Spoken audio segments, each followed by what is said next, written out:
Hello everyone, and welcome to this video where we have a new update with two awesome and useful features to show, so let's take a look. Version 1.12.3, the winch and handle update. So, it says, this update introduces two small but useful logic changes. First, we get variable speed winches. The winch now have a number input to modify their operation. So what you do is you have pretty much the standard 0 unmodified speed, or you can apply negative to reduce it or 1 to increase it. So this is actually quite useful if you have things that are further away. You can change the speed, and also winch length can now be applied. So imagine you have a lifeboat, it's dropping, the further out it is, the faster it can go. Likewise, when it's coming up, you don't want it to smash into your ship or into the cradle, so you could have it slow down. Then, handle update. We have handle output now. We get an on-off output if someone is holding onto the handle. This change is useful where players can now get things to happen simply by holding a handle. This state could be used to open a door, release connector, etc.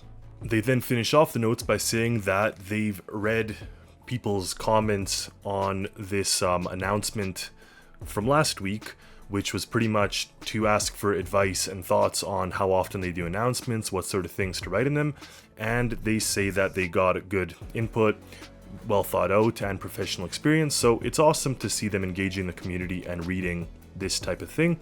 And last but not least, we have here the patch notes. So we did receive a fix for the rotors, some refueling missions, and other mission things. So that is pretty much what we get.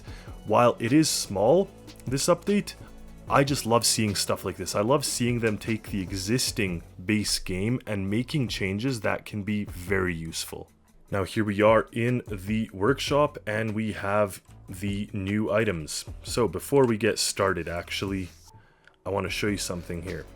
If we type in winch, we can see there are 4 types of winches, but you're going to right away notice that the small winch does not have this logic. So take a look at the size of it and take a look at the logic. You have the up and you have the down, but there is no other logic including length. The length and speed comes from the medium winch onward all the way into the huge winch. So here you have the speed. So the small one did not get the update, but honestly it's logical it did not. The way the game works is, see how this is 6 blocks or 2x3? Well, there's a logic node in each of those spaces. Likewise, this is only 2x1, so you only have 2 spaces for things. You can't have a logic node outside of this, because if you were to put something, around it, another piece that requires logic, you would not be able, you'd have pretty much a clash. You'd have 2 logic nodes in one spot, and that just can't happen. So understandably, the little guy did not get this, but we did see it here. And then we have the handle, which simply just has an is occupied. So we can see how that works, obviously, by doing something such as this. We'll need our battery set up, and we're going to use this actually for both the winch and for the light. So let's take a look at what we can do with the winches as well. I'm going to delete the small one because it didn't get the update. So you can have the handle is occupied, turn on the light. Now over here, let's take a lever and let's put it, let's say right here.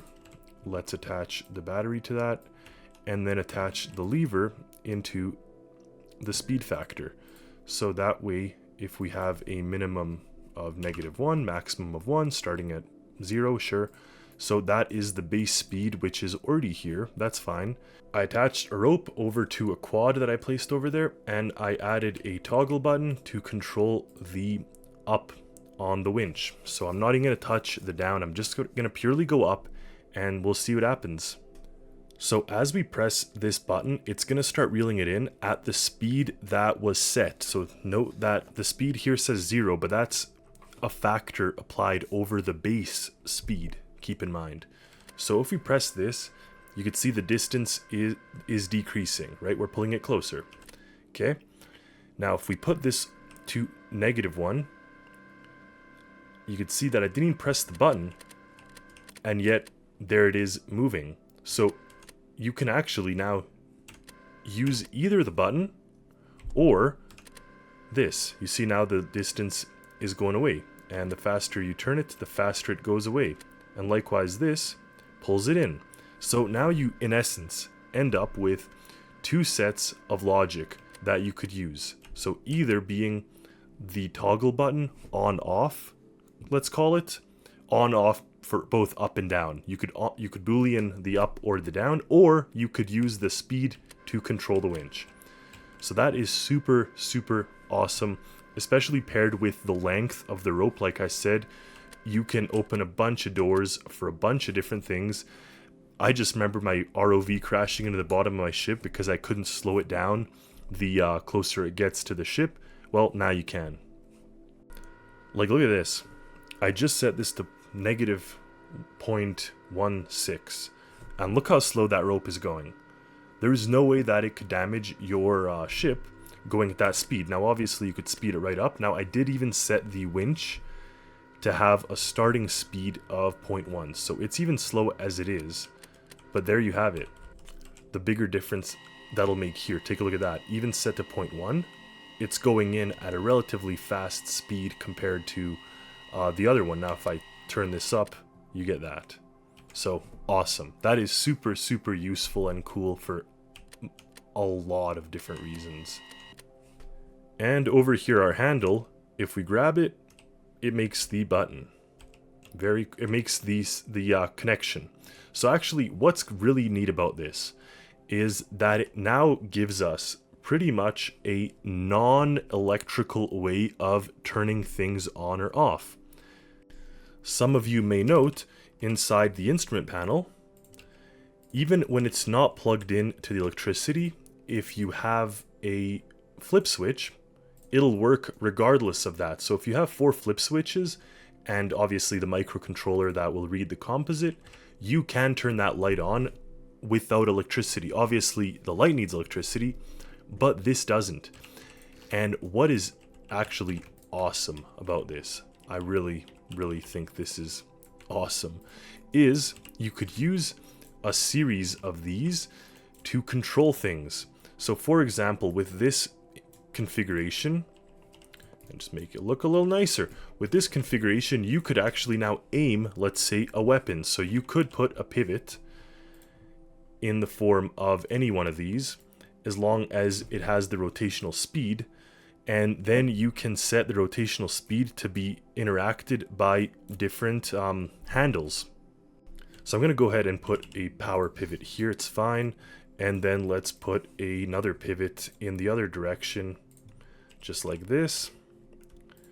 And then let's say on that we had now mounted a weapon.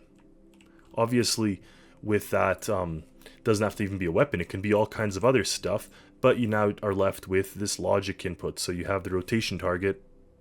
So we'll spawn in one of our empty microcontrollers, and we need a couple things. We need 2 of the number outputs. So one is for the up down, and one is for the left right, or slewing and luffing, or whatever you want to call it. And then you have to put a bunch of different buttons here, 4 of them, that are going to interact or coincide with the buttons that you're trying to press or the handle that you're trying to hold. And now you can organize them as such and logic them up.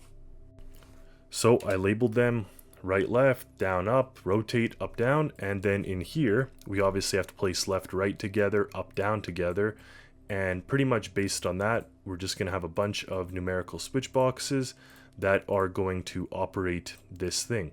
So you can end up with a situation as such where you then add them, and I'm just flying through them. You could take screenshots if you want to make this yourself. I'm just giving a very quick demonstration. But pretty much you just plug everything in like this, and you will have to have the numbers. So you'll have to put the number value, constant number, okay? And you'll need, let's say, -1, or if not -1, whatever. You could, if it's speed, so you could put, let's go 0.3 to make it go, or 0.2, let's make it go real slow. And then up here we'll put just a positive one of those.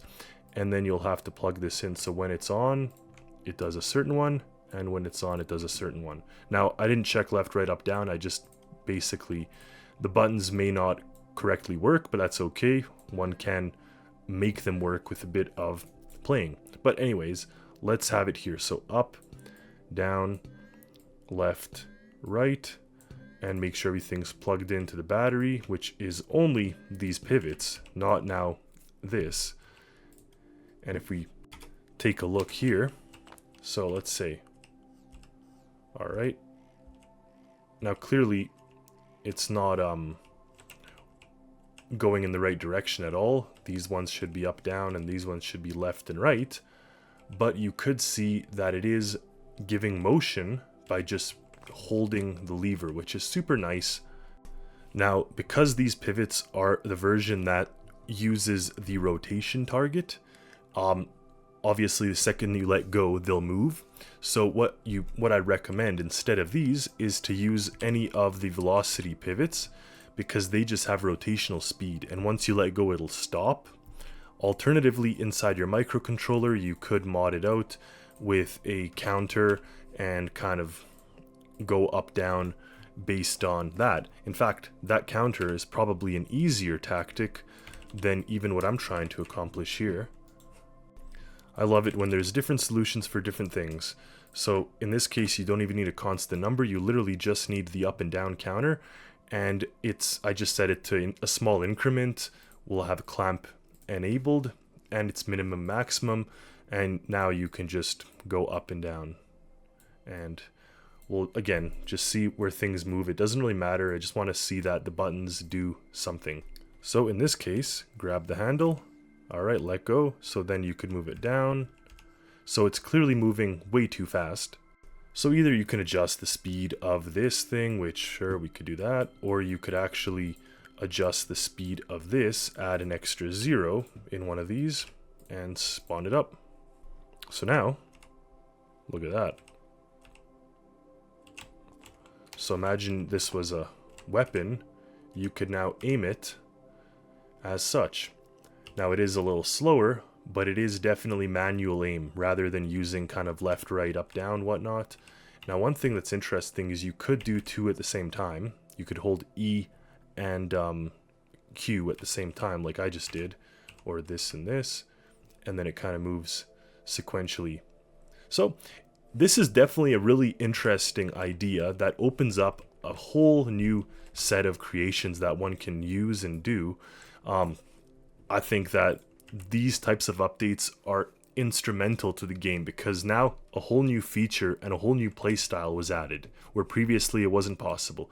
And in this case, a whole new setup for every one of my ships now can be revised. All of my ROVs can now be revised. Everything that requires a winch no longer requires you to press on off buttons and measure the length and whatnot. Now you can actually just adjust the speed, slow it right down, and make it behave accordingly. So thank you all for watching. Thank you developers for this update. I love stuff like this. I think this is absolutely fantastic. Can't wait to see more. But regardless, even this gives us now some new play features and some new elements to the game that we previously didn't have. So thank you all for watching. Stay tuned for more content. Stay tuned for more creations. And as always, happy Stormworksing, everyone. See you next time.